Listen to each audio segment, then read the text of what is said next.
BS educational महाविद्यालय लखनऊ विश्वविद्यालय से संबद्ध छात्र छात्राओं के लिए उत्कृष्ट शिक्षण संस्थान बीए, एमए, बीकॉम, एमबीए व अन्य कोर्सेज के लिए आज ही संपर्क करें। खैराबाद, बिस्वा रोड, पकरिया, सीतापुर। सत्र 2023-24 के लिए प्रवेश प्रारंभ। सनातन धर्म में परिक्रमा करने का बहुत महत्व माना गया है।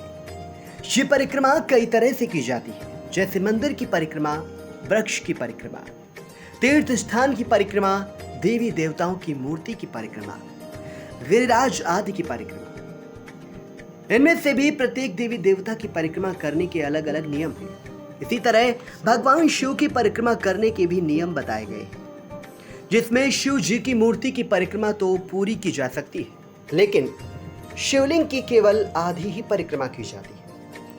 आइए आज आपको बताने जा रहा है कि शिवलिंग की आधी परिक्रमा क्यों करनी चाहिए। शास्त्रों के अनुसार शिवलिंग की परिक्रमा को अर्धचंद्राकार करना शास्त्र संवत माना गया है। अर्धचंद्राकार यानी गोल घूमते हुए आधी परिक्रमा करना।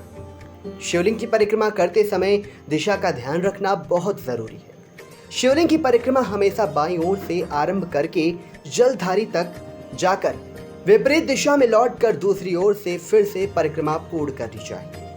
शास्त्रों में बताया गया कि शिवलिंग की ऊपरी हिस्सा पुरुष का प्रतिनिधित्व करता है और निचले हिस्से को स्त्री का प्रतीक माना गया है। इस तरह शिव और शक्ति दोनों को सम्मिलित ऊर्जा का प्रतीक माना जाता है। शिवलिंग पर अभिषेक करने के बाद जिस स्थान से जल प्रवाहित होता है उसे जलधारी कहते हैं।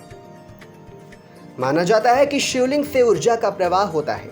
जब उसमें जल चढ़ाया जाता है तो जल में शिव और शक्ति की ऊर्जा के कुछ अंश समाहित हो जाते हैं। इसलिए शिवलिंग की आधी परिक्रमा की जाती है, क्योंकि परिक्रमा करते समय अनजाने में ही जब कोई जलधारी को लांघ लेता है तो उसके पैरों के मध्य से होते हुए ऊर्जा शरीर में प्रवेश कर जाती है, जिसके कारण उस व्यक्ति को स्वास्थ्य समस्याएं उत्पन्न हो जाती हैं। इसलिए शास्त्रों में शिवलिंग की आधी परिक्रमा करने का वर्णन किया गया है। यही कारण है कि घर में शिवलिंग रखना भी वर्जित माना जाता है। इसके अलावा शास्त्रों में अन्य देवी देवताओं की परिक्रमा करने पर नजर डालते तो विष्णु भगवान की 4 बार, सूर्य भगवान की 7 बार, माँ दुर्गा की 1 बार परिक्रमा करने का सुझाव दिया गया है। इसी तरह शास्त्रों में तीर्थ स्थानों की परिक्रमा का भी वर्णन मिलता है, जिसमें सीतापुर के नैमिषारण्य में 84 कोष की परिक्रमा फाल्गुन माह के 15 दिनों तक की जाती है, जबकि अयोध्या में 14 कोसीय परिक्रमा बताई गई है।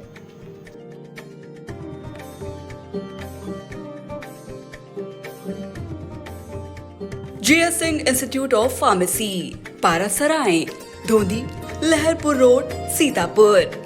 सत्र 2023-24 के लिए प्रवेश प्रारंभ। D pharm, B pharm, PG Diploma in Journalism and Mass Communication, PG Diploma in Computer Application।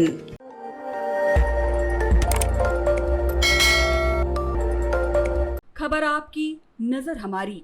देखते रहिए आई इंडिया।